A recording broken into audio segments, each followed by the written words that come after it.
Welcome back to Real Talk Behind the Badge. I'm Tim, a retired police sergeant from Massachusetts, but I now reside in South Carolina. This is our third podcast, and you can hear each one at realtalkbehindthebadge.com, on Facebook, or on YouTube. Today we're going to talk about the profession of policing. So what is a professional? At its core, a professional is not merely someone who earns a living in a specific field. The term embodies a deeper commitment, a blend of attitude, conduct, and moral responsibility. Professions are distinguished by fundamental characteristics: great responsibility, accountability, specialized knowledge, and the adherence to ethical and legal constraints. These traits form the backbone of what we recognize as a profession, whether it's in law, medicine, nursing, teaching, or, as we argue here, policing. Professionalism transcends a dictionary definition. It's a mindset, a moral compass, if you will, that guides individuals to act with integrity, competence, and impartiality, even under scrutiny or pressure. In the context of modern policing, this compass is increasingly vital as public trust, societal expectations, and the complexity of law enforcement evolve and is becoming even more prominent and important in modern policing. Policing undoubtedly qualifies as a profession. Officers wield significant authority, requiring specialized training and knowledge in law, court decisions, law enforcement techniques, criminal justice, and community engagement. They operate under a framework of laws, departmental policies, and ethical standards designed to protect both the public and the integrity of the institution. Yet a critical question remains: do police officers consistently embody the full scope of professionalism seen in other licensed fields like medicine, law, nursing, teachers, real estate, or many other professions? Can we say that police officers are true professionals in every sense of the word? Professionals in most disciplines have many laws, standards, and ethics that must be adhered to, as does policing. Now, does policing have all the same standards as other professions? In one important area, they do not.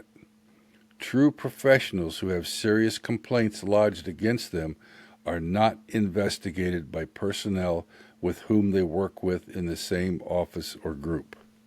We're not talking about minor gripes here, such as he didn't talk to me respectfully or he didn't give me his name or badge number when I ask. These are usually minor policy infringements, which should still be addressed, but they are not serious complaints. Just about any officer who has been on the job for any length of time has probably observed other officers that have not upheld the standards of a professional officer or maybe even violated laws, whether it be with unneeded intimidation tactics, excessive force, illegal detainments, illegal searches or orders, or even lying on reports. We all know what happens. And in the past, many could probably get away with it, as hard evidence was impossible to come by. Today, with cameras everywhere, it's harder to get away with violating anyone's rights. So when complaints are made, how should they be adjudicated? Most recognized professions are governed by independent oversight bodies, commissions or panels composed of peers who do not personally know the individual and who understand the field's demands, standards, and legal boundaries.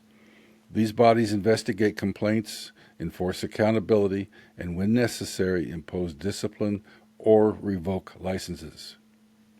For example, in South Carolina, the Office of Disciplinary Counsel under the state Supreme Court oversees and regulates lawyers and judges through the Commission on Judicial Conduct and the Commission on Lawyer Conduct. I'm pretty sure most states would have the same thing.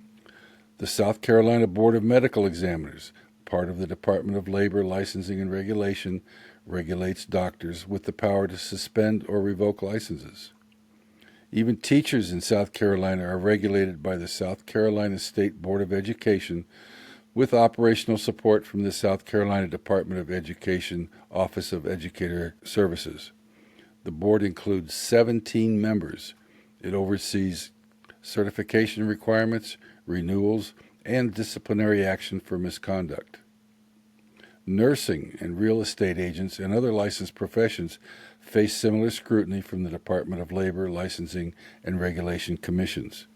The Nursing Board consists of 11 members. It has the power to issue licenses, investigate complaints, and impose discipline, and they can impose fines up to $2,000 per violation or a license suspension. Imagine you lodge a complaint against a lawyer. How much confidence in the investigation would you have if your complaint was investigated by other lawyers and friends in their same office, group, or corporation? How much confidence would you have if your complaint against a judge was investigated by other judges in the same courthouse or friends of the judge that are in the same jurisdiction as they are? Would you trust the process? Probably most wouldn't. Yet, this is often the reality in policing. Internal investigations, while sometimes effective, lack the independence and professional rigor of other professional fields.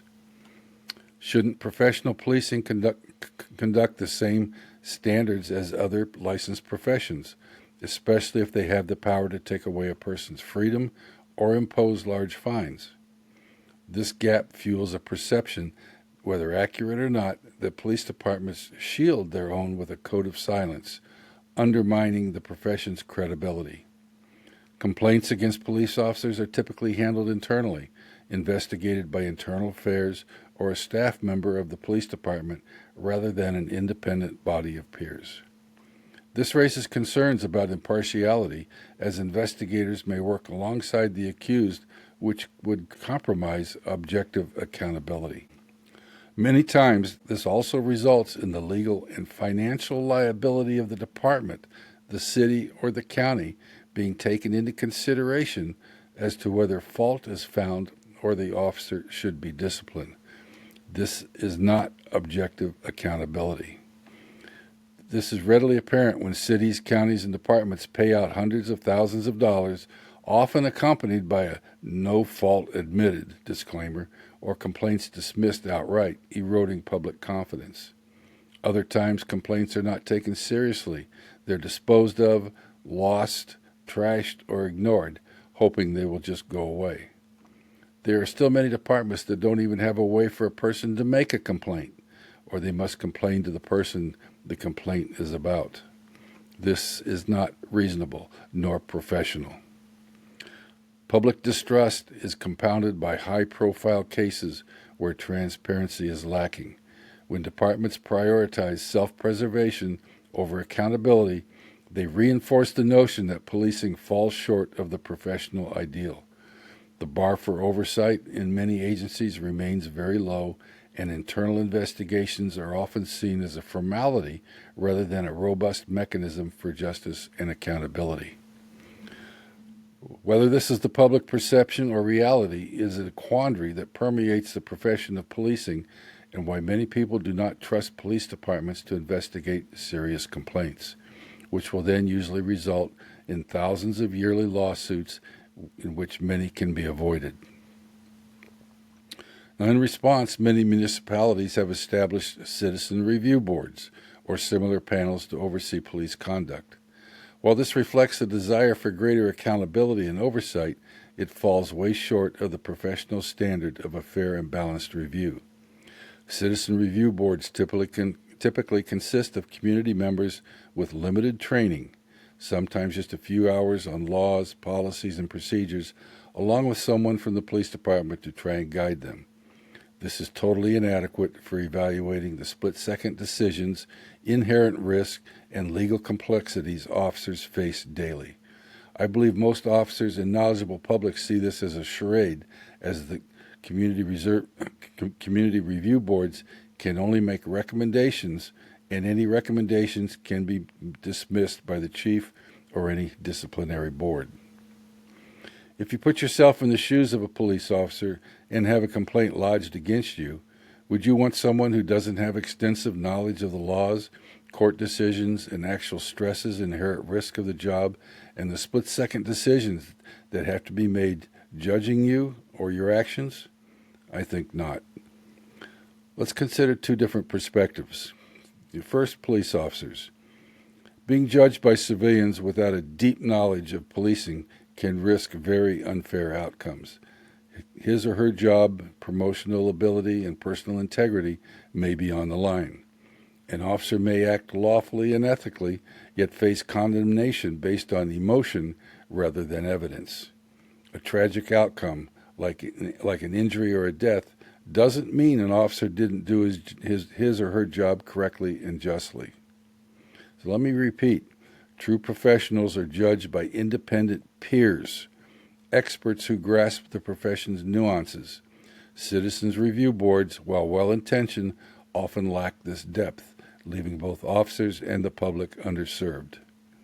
Officers shouldn't be judged on someone's feelings, but the law and the facts of the case, and I'm afraid this could easily happen by unqualified citizens. Now let's take the other side, the complainants. On the other side, if you're complaining about the actions of an officer, would you want someone who doesn't have extensive knowledge of the laws, court decisions, departmental policies, and standard practices of police judging your case? Citizens deserve reviewers who understand the law, court precedents, and standard practices enough to assess whether an officer's actions were justified or excessive. Untrained reviewers may lack the expertise to deliver fair judgments. Again, many of these citizen review boards are given a few to several hours of training and instructions on the law and departmental policies. That's far from professional and what is standard in reviews of other licensed professions. To align policing with the standards of other licensed professions, we must rethink oversight, training, and accountability, and who makes up these boards. The following is a discussion and a framework of what I believe would be a comprehensive proposal and guide for elevating professionalism in policing and make it a truly professional, accountable, and transparent profession. Number 1, establish independent professional oversight boards. Create state-level police professional standards commissions modeled after medical and legal boards. Membership, active and retired officers of all ranks, chiefs and legal experts, all independent of the departments that they oversee, with no personal ties to accused officers. Powers, to investigate complaints, impose discipline, revoke certifications, and refer cases for prosecution when warranted. Transparency, publish anonymized findings to build public trust while protecting privacy. This can be done by publishing the outcomes of complaints without publishing the names. Number 2, standardize certification and training. Require all officers to hold a state-issued professional policing license, which is already done in many states. Expand mandatory training to include de-escalation, cultural competency, and legal updates, mirroring the continuing education mandates of doctors and lawyers. Tie licensure to adherence of a unified code of professional conduct, enforceable by the Police Professional Standards Commission. Number 3, enhance accountability mechanisms. Mandate body camera use and independent audits of footage in complaint cases. Shift minor complaints that we talked about earlier to mediation with trained facilitators within the department, reserving the Police Professional Standards Commission review for serious allegations, such as excessive force or corruption. Require departments to report disciplinary actions to the Police Professional Standards Commission, preventing officers from quietly transferring to avoid scrutiny, which they call the wandering officer problem. Number 4, bridge the public-professional divide. Launch public education campaigns to explain policing's complexities, reducing misconceptions while fostering dialogue.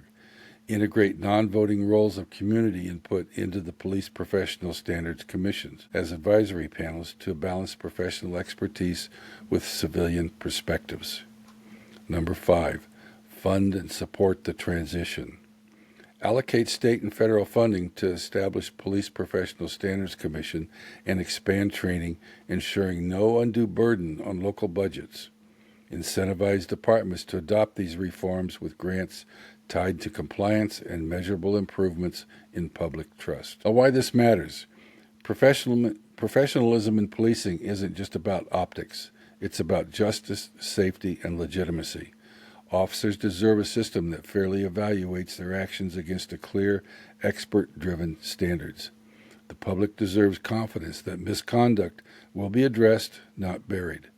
By adopting independent, peer-led oversight and rigorous professional benchmarks, policing can rise to the level of accountability and respect afforded to other licensed professions. The current internal model breeds skepticism. Citizen boards, while a step forward, lack the expertise for true fairness. A hybrid approach rooted in professional self-regulation, informed by peer expertise, and tempered by transparency, offers a path forward. It's time to treat policing not just as a job or a calling, but as a true profession in every sense of the word. Officers out there, what do you think? If you've had to face a citizen review board, what was the outcome? What did you think about it? Was it fair? What's your take on the Professional Oversight Board? Now, this podcast is ground zero. I'm not here for theories or to hear myself talk. I want real answers and input from officers who've walked the walk. You, me, our brothers and sisters in blue, let's cut through the bullshit. Academics can keep talking about it, but we'll build the cure. So join me at realtalkbehindthebadge.com.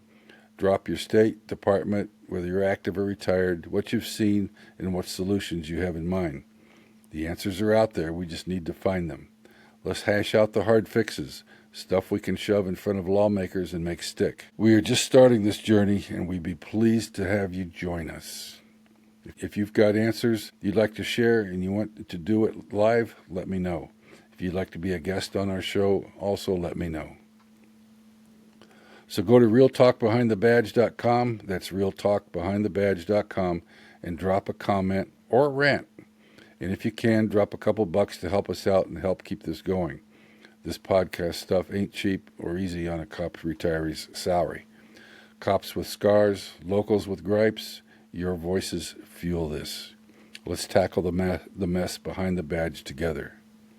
Now, you can review our podcast on YouTube, Real Talk Behind the Badge, as we make them.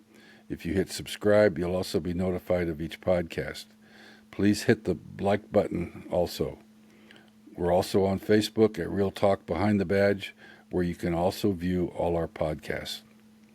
Thanks to all our brothers and sisters behind the badge. Keep it going, and we'll get this fixed. Stay safe. This is Real Talk, signing off until next time. Thank you. Be careful out